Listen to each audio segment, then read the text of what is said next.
Dive into One Step Ahead and feel the roar of the early racetracks, where daredevils chased thrills and sparked a life-saving revolution. This gripping story of guts and glory will leave you breathless. Loved it? Show your support. Send $12.50 via Venmo to keep this tale alive and fuel Chapter 2 and 3.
People say I'm crazy for driving this thing.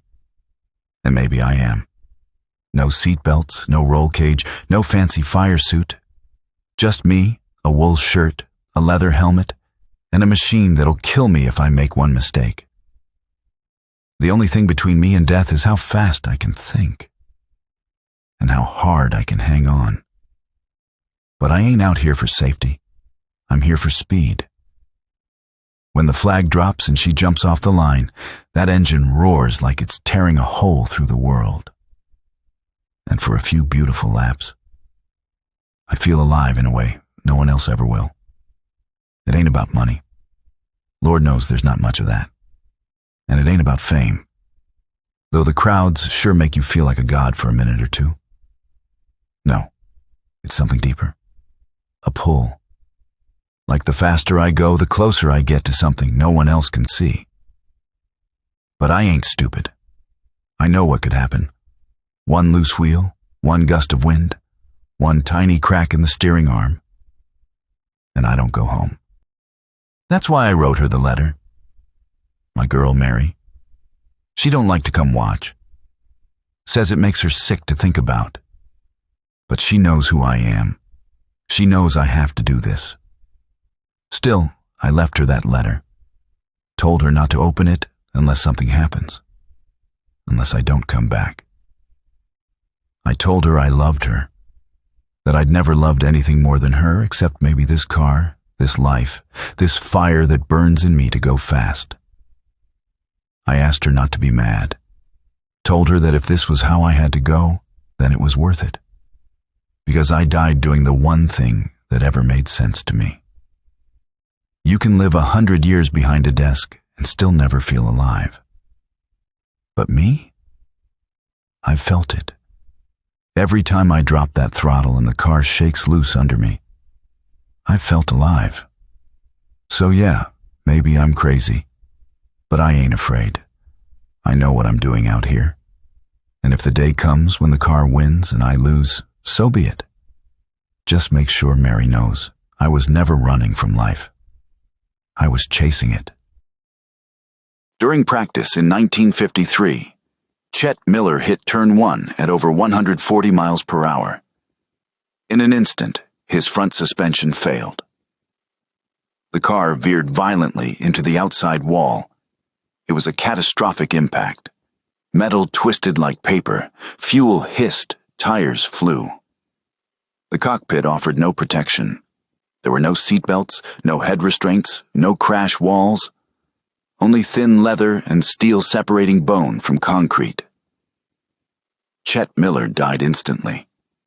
Massive trauma to the head as his neck was snapped in two. A piston rod from his engine was embedded in his chest. Chet Miller paid the ultimate price for that altered state of consciousness. Was it worth it? You bet it was. Race car drivers chase speed like it's oxygen, the humans who'll get back in the car no matter what happened last time. But what's clear is that they're different from the rest of us. Biologically, psychologically, environmentally, these things combine, and when they do, you get someone who doesn't just tolerate risk, they need it. Some drivers are wired in a way that demands more stimulation. Chemically, they might need more danger just to feel the same level of pleasure you or I get from a walk in the park. Their brains need more to light up. In psychology, we talk about three systems: threat, pleasure, and attachment. Most people are wired to avoid danger. But these guys? Their pleasure system wins. Being alive isn't enough. That's not just personality, that's brain chemistry. Serotonin, dopamine, all of it. These are people who are bored by safety, and in the right culture, in the right tribe, that gets celebrated. Bill Vukovich, the two-time and reigning Indianapolis 500 champion, was leading the race when a freak accident happened on the track. Vukovich's car ran over the right rear tire of Roger Boyd's already disabled car, sending both into the air. Vukovich's car flipped upside down and smashed Bill's head into the concrete. Needless to say, Vukovich died instantly with his brains and skull scattered on the track. No one need feel sorry for Vuk. Those last few seconds of his life were probably his most memorable. At 160 miles per hour, fear doesn't stand a chance if the mind is full. I'm not fearless by nature. I'm fearless by design. First, I know this machine, every bolt, every sound. It's not just a car, it's part of me. When something's wrong, I feel it before it fails. Second, I have experience. Years of mistakes, close calls, and victories live in my bones. Each lap is guided by everything that came before. Third, I carry unshakable confidence. Not arrogance, confidence earned through sweat, instinct, and precision. When knowledge, experience, and confidence fill my brain, there's no space left for fear. But let one slip, and fear rushes in. And at 160 miles per hour, fear can be fatal, so let's not go there. We've just finished this beautiful 1960s Formula One machine, a speed-crazed beast built to cheat death. The engine's our fire-breathing core, a V8 churning out 200 horsepower, which will scream through Monaco's lethal twists at 150 miles an hour. It's a temperamental beast. One misfire and our driver could end up in the wall or even in the water. Suspension, double wishbones, tuned tight for razor-sharp corners, but it's a brutal trade-off. Every jolt's a bone crusher. One bad bump, and a snapped link sends you careening into chaos. Driver controls, a skinny wheel, a clunky stick shift, and pedals so tight it's like threading a needle at full speed. Miss a shift, and you're kissing a barrier. The chassis is aluminum, light as a feather to shave seconds, but it folds like paper in a wreck. Tires, skinny, slick, and barely clinging to the track, burning out mid-race. The fuel tank? A flimsy metal bomb packed with 30 gallons of volatile juice, ready to ignite at the slightest hit. Brakes?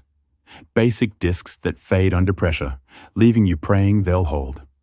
I designed these beauties with more speed than ever before, but personally, I wouldn't risk my life driving it. We leave that to our drivers who constantly complain about how slow these cars are. Racing at over 200 miles per hour isn't just physical. It demands a specific kind of mental strength. Not everyone has it. But for those who do, it's something they've practiced, cultivated, and lived since they were young. They grew up surrounded by speed. It became normal, controlled, safe, even, at least to them. You see, the way we think changes the way we feel. Race car drivers, especially the best, train their minds just like they train their bodies. They focus on what they know, their machines, their competitors, their instincts. They've logged thousands of laps, and with repetition, anxiety fades. What's left is control. It's not that fear disappears, it just gets outshouted, because if your thoughts wander to what could go wrong, to what's at stake, you're done. Fear creeps in, muscles tense, performance drops. One wrong move at those speeds, it's over. That's why mental discipline matters. Just like a gymnast must forget the fall, a driver has to erase the crash. And that kind of mental toughness, it's learned. Over time, in communities that live and breathe this world. If you looked at their brains, the neural networks, they'd be different, literally. Shaped by years of repetition, focus, and internal dialogue that tells them, you've got this, stay sharp, stay calm, go fast. Their performance starts not with the engine, but with a thought. One that says, you belong here. And the right thought, at the right moment, makes all the difference between a lap and a legacy. I'm Dr. Stephen Olvey, the first physician ever assigned full-time to the track at the Indianapolis Motor Speedway. Back then, there were no trauma teams, no medical plans, no safety nets. If a driver got hurt, it was chaos. I was thrown into a world where men were flying 200 miles an hour, with almost no protection, and no one really knew what to do when something went wrong. I didn't have a manual. I had instincts and mistakes. The truth is, when I first started, I didn't know how to save these drivers, but I knew I had to try. We lost racers, brilliant, talented young men, because we simply didn't understand what was happening inside their skulls. A crash would look minor, but hours later, they'd slip into unconsciousness and die. We didn't know about brain bleeds. We didn't know how critical those first few minutes were. So I went to the hospitals. I watched emergency physicians work trauma cases in the ER. I asked questions. I studied how to stabilize spinal injuries, manage airway obstruction, read signs of head trauma. Then we brought that knowledge back to the track. We turned a sport with zero medical structure into a rolling trauma laboratory. We practiced like a pit crew. Airway, circulation, spine, every move rehearsed. We learned how to keep a driver alive for the short, critical journey to the hospital. And that was a breakthrough. May 30th, 1964. Indianapolis Motor Speedway. It was the second lap of the race when rookie Dave McDonald lost control coming out of turn 4. His car, a magnesium-bodied Thompson with a full load of fuel, snapped sideways, struck the inside wall, and burst into flames. 45 gallons of gasoline ignited instantly, turning the car into a fireball. As it ricocheted back onto the track, the flames spread across the racing line. Visibility vanished. Panic followed. Veteran driver Eddie Sachs, charging at over 140 miles per hour, slammed directly into the burning wreckage. The impact crushed the front of his car and ruptured its fuel tank. A second explosion engulfed both men. McDonald, trapped in his seat, suffered massive burns over most of his body and severe smoke inhalation. He was pulled from the wreckage but died hours later in the hospital. Sachs died instantly, his skull fractured from the collision, his body consumed by fire, still strapped inside the cockpit. The crash was one of the deadliest in Indy 500 history. For thousands of years, humans have been offering up their bodies to the altar of conflict, generation after generation, putting themselves in harm's way, mostly through war. And whether they knew it or not, every wound, every injury was a revelation. Because when the body breaks, it opens. And when it opens, we see what's inside. But for most of human history, we didn't understand what we were looking at. The heart, the brain, the lungs, they were mysteries wrapped in blood.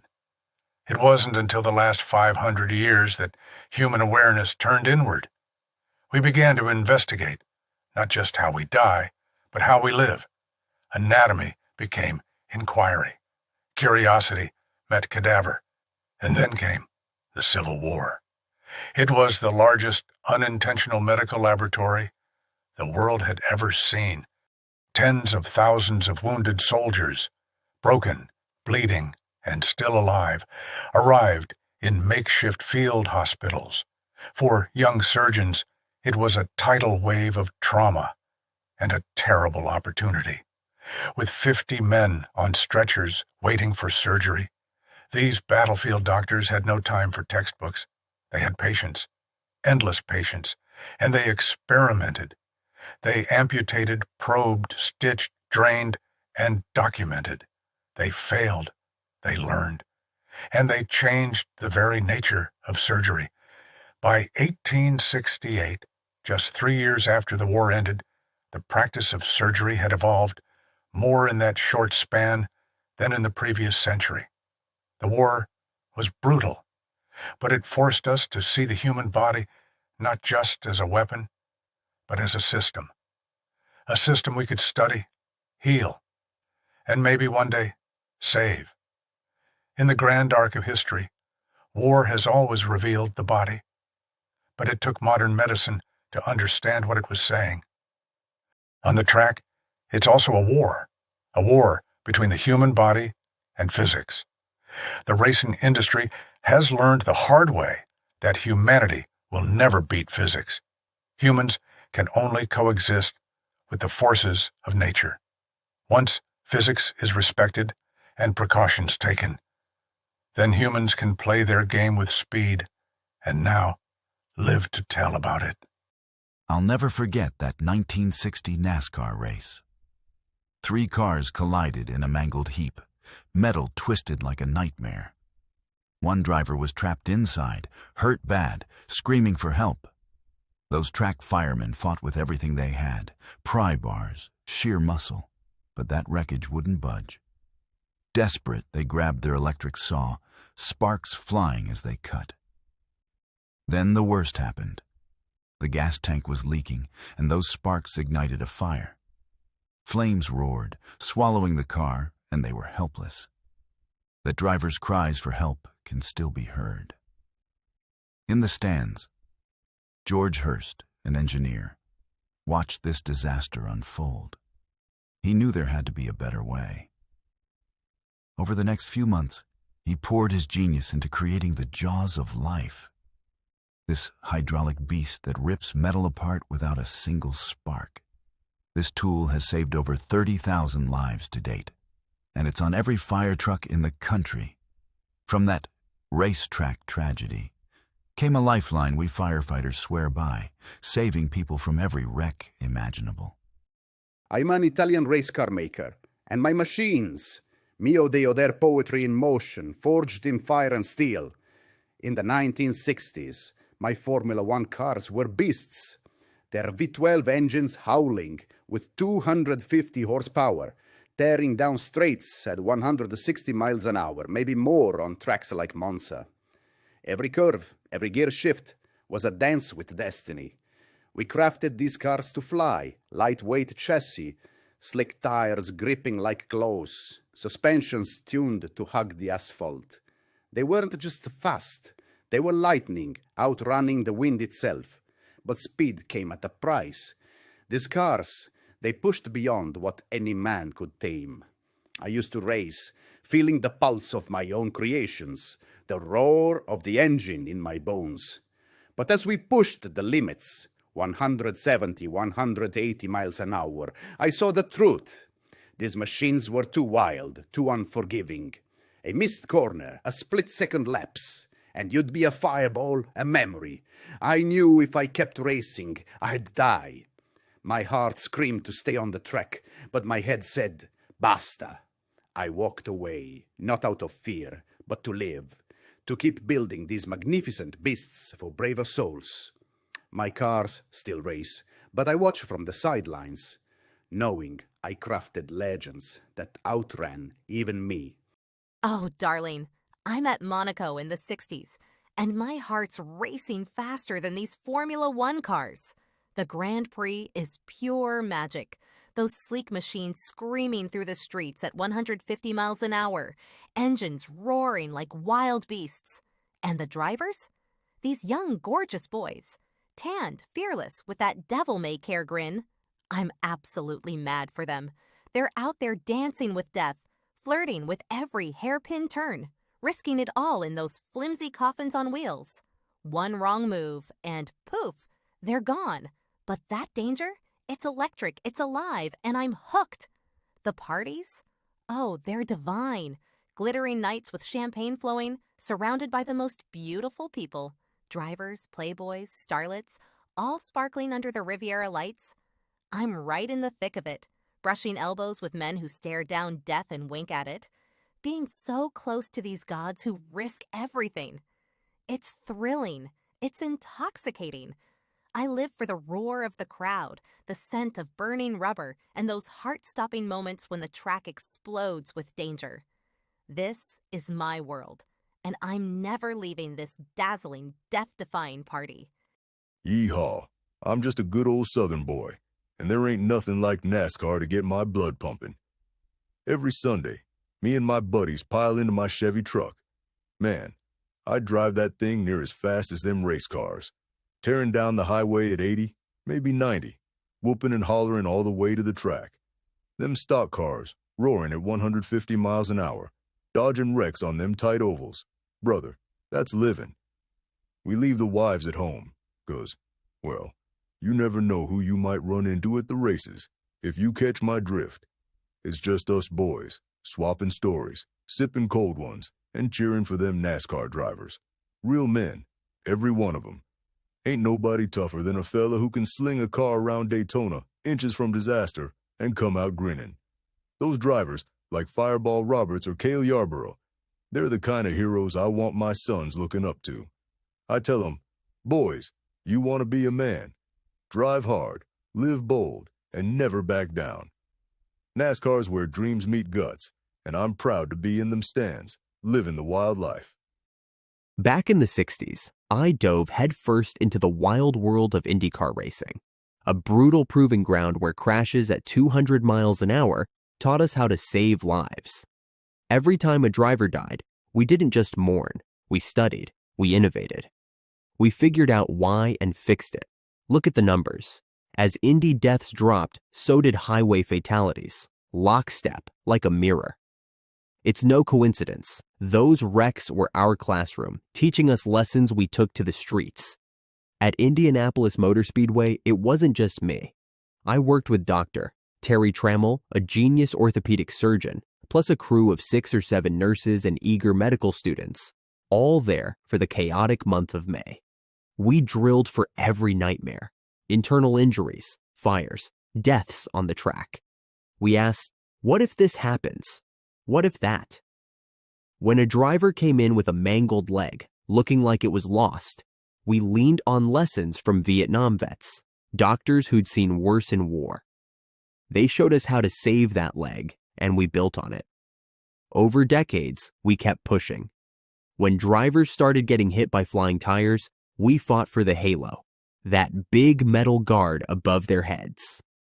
Dr. Trammell redesigned seats and chest protection to shield their bodies from crushing impacts.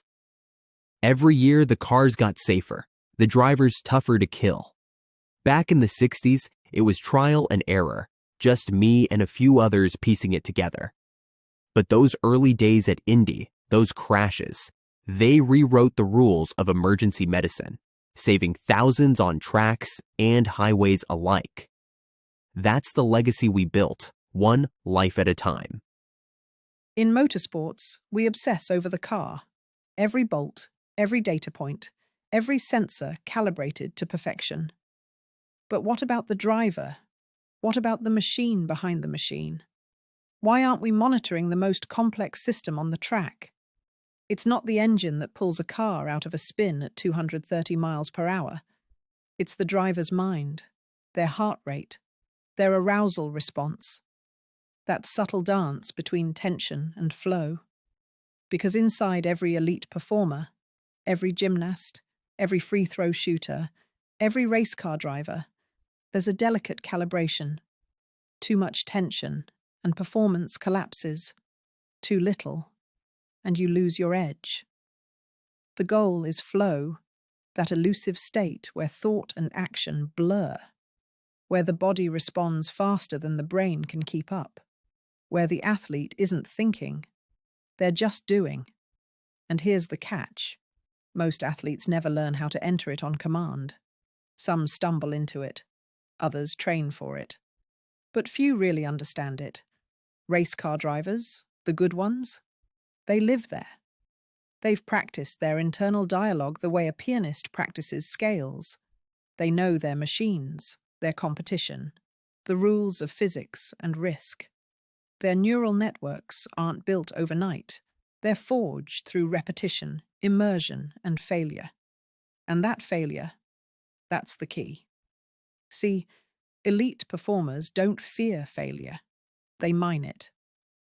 As psychologist Carol Dweck showed, those who see mistakes as information, not identity, are the ones who keep growing, the ones who become world-class. As a track doctor, I've seen what a race car crash can do to the human body, especially the brain and spinal cord. In the 1960s, Formula One and IndyCar drivers hit 150 to 180 miles an hour in flimsy machines, no roll cages, no mercy. A crash was like a sledgehammer to the skull.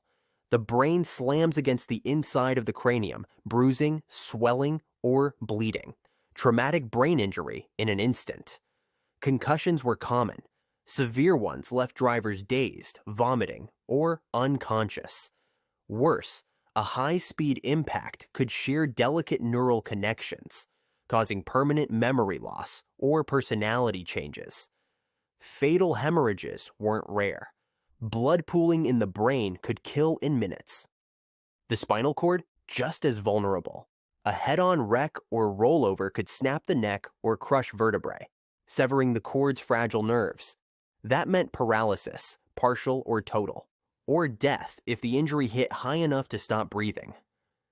Every crash was a roll of the dice. A driver could walk away or never move again. On the track, we had to act fast to spot brain injuries. In the 60s and 70s, it was crude but urgent.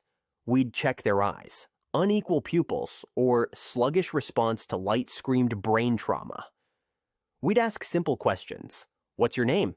Where are you? If they couldn't answer or slurred words, we knew it was bad. Every second counted, and every crash taught us how to save the next driver's brain, their spine, their life. I'm a TV exec, and let me tell you, a big race like Indy, Daytona, or Monaco is pure gold. Millions are glued to their screens. 10, 15 million viewers and growing every year. Watching those cars scream at 150 to 240 miles an hour, engines roaring, tires screeching. Every lap's a cash machine. Commercials for beer, cars, cigarettes, raking in millions per race. The networks are swimming in it. Why? Because folks can't look away from those wild, heart-stopping crashes, metal twisting, cars flipping, sparks flying. It's a spectacle, a thrill like nothing else. But here's the rub. They love the wrecks, not the funerals. Nobody wants to see a driver die. Too much blood, and the public turns sour. We learned that the hard way, so we hauled in the car owners, track bosses, anybody with a stake, and laid it out. Figure out how to stop the dying, or this blood sport's done. No more big races, no more big money. We pushed for stronger cars, better barriers, anything to keep drivers alive without killing the show. The crashes, keep them spectacular. The deaths, cut them out. That's the deal to keep this cash cow racing full throttle.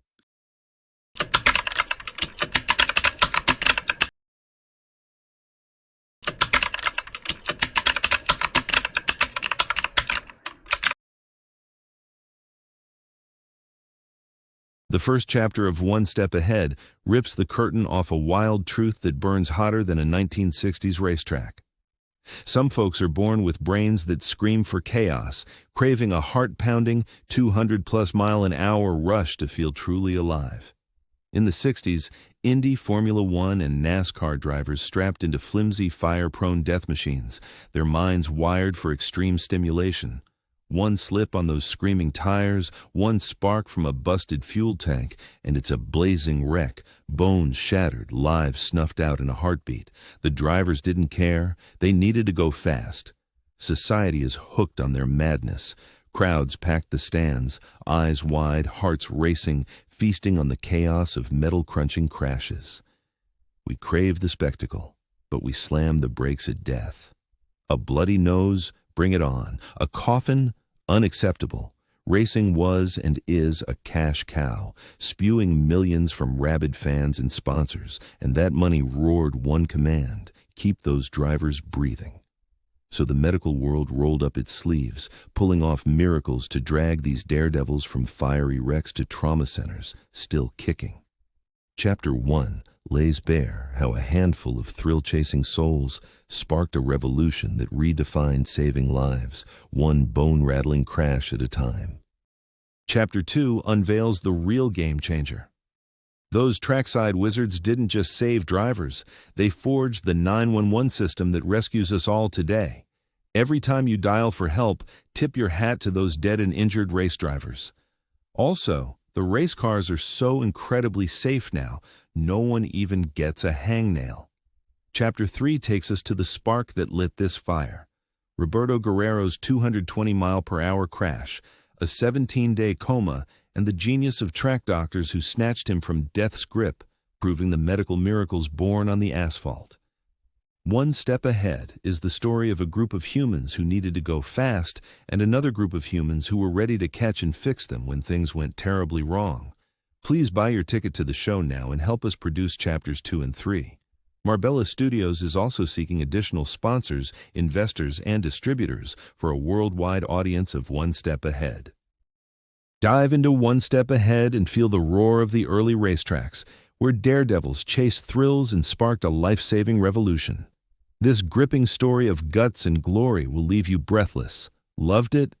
Show your support. Send $12.50 via Venmo to keep this tale alive and fuel Chapter 2 and 3.